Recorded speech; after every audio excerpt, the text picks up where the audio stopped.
Guys, today I'm in the actual final day of the ACS. Let's go and see what is going to turn around like in the evening, what is going to be. Today there is no much activity, but I just want to see what the last day has to offer. Being on a Friday, I expect a lot of social networking and all that, so let's go and check out what is going down.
The last day of the summit, and it has been quite a great weekend, a reproductive week, because definitely I've learned a lot. Guys, and so we're going to see basically delegates are leaving today, and international foreigners friends are leaving today as well, but I'm just going to grab some few information, guys, and then we'll just leave. So this is actually the last day. It has been a reproductive week, so I've really enjoyed the place. It used to look like this, the entire week has been like this, guys. So yeah.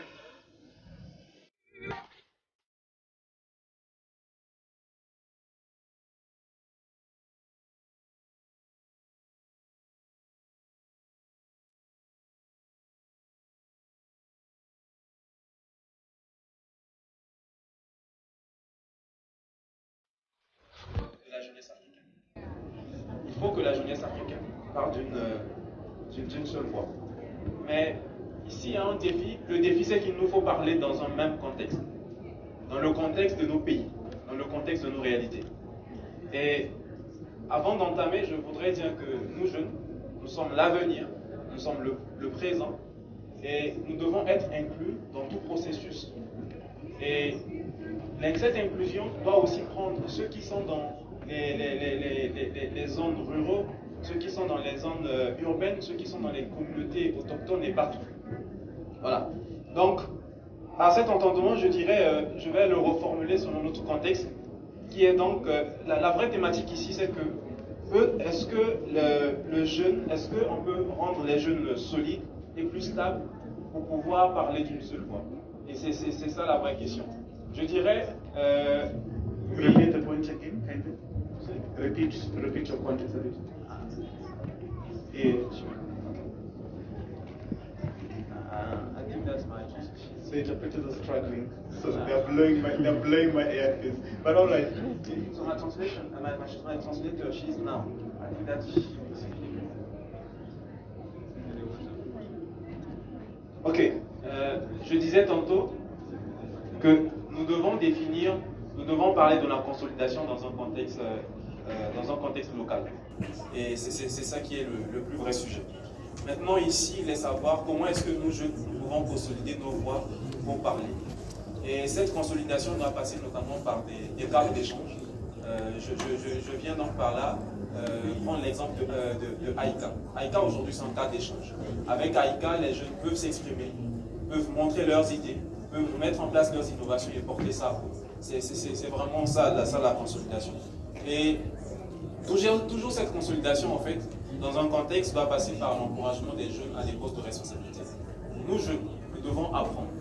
Il faut qu'il y ait un transfert d'expertise, de compétences entre ceux qui maîtrisent et nous autres qui sommes encore des nouveaux.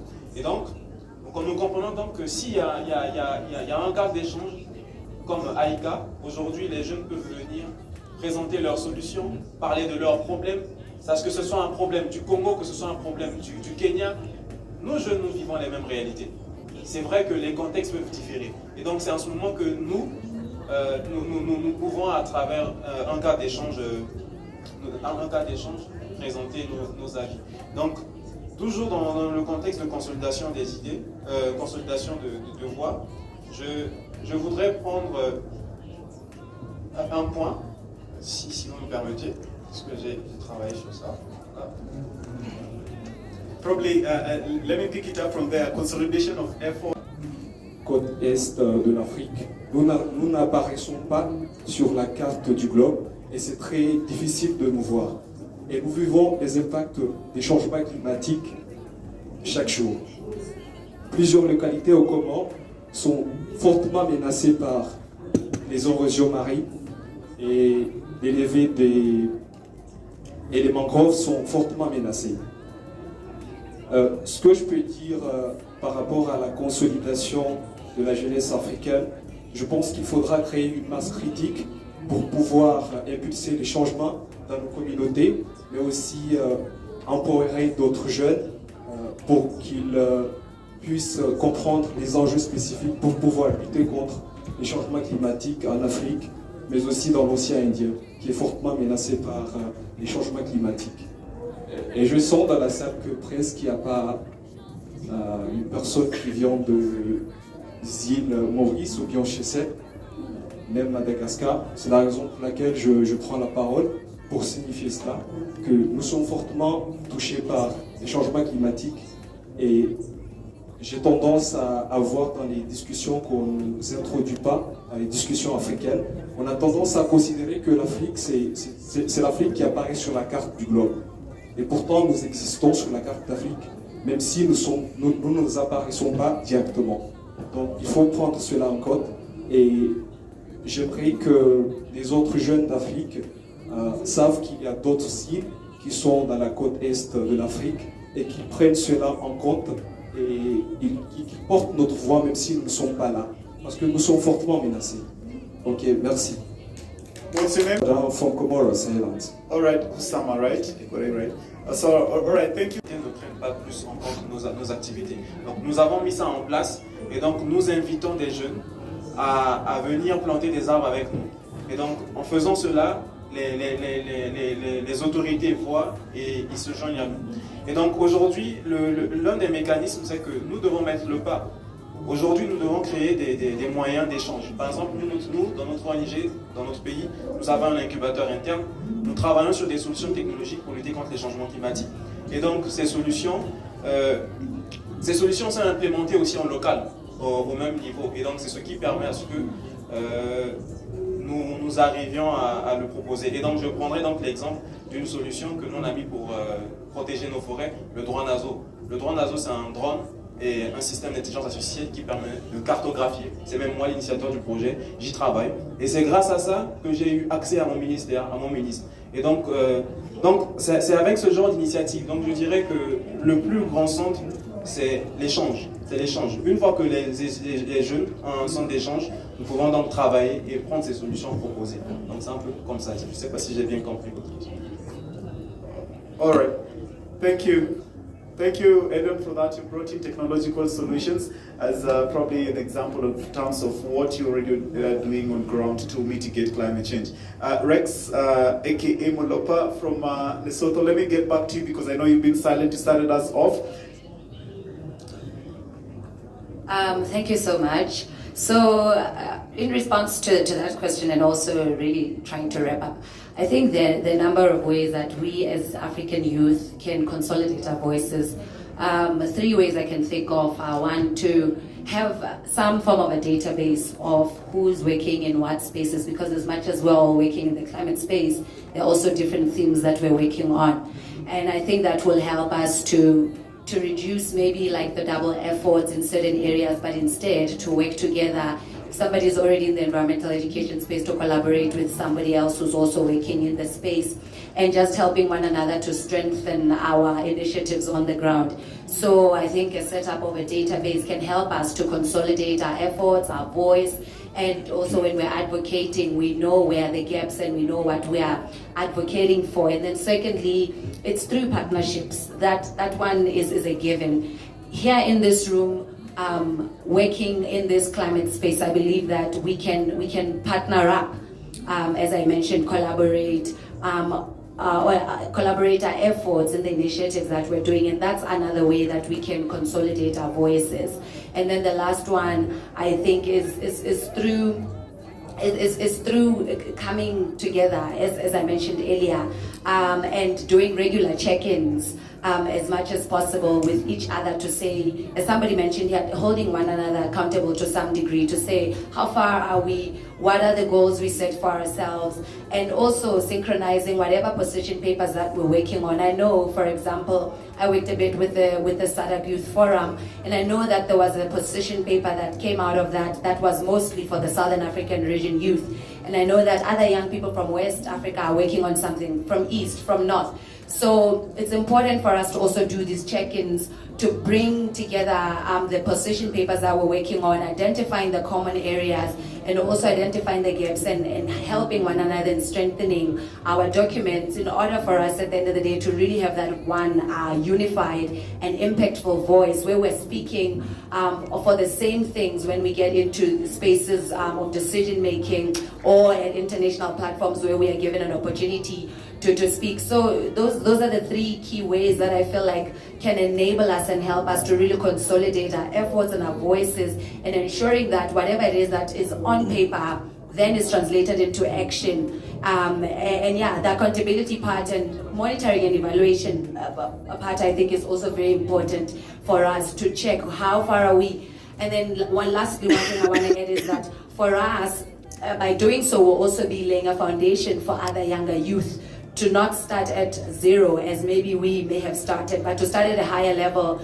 and building on and building on to already a platform that we've set, and ensuring that we have continuity and avoiding this silo mentality, as our colleague Alphonse mentioned earlier, to say this fragmentation is not helping us. So in order for us to be one unit, to be impactful, let us do the suggested things that I said to help us consolidate our voice. Building platforms of data. Dominic, to you please, I know you've given us context, like indigenous local context in terms of what's happening in Makueni. I know you also pushed in the fact that, hey, we need to plant trees. Could there be any additional comments or perspectives that you feel will advance collective voices of young people when it comes to mitigating also climate change?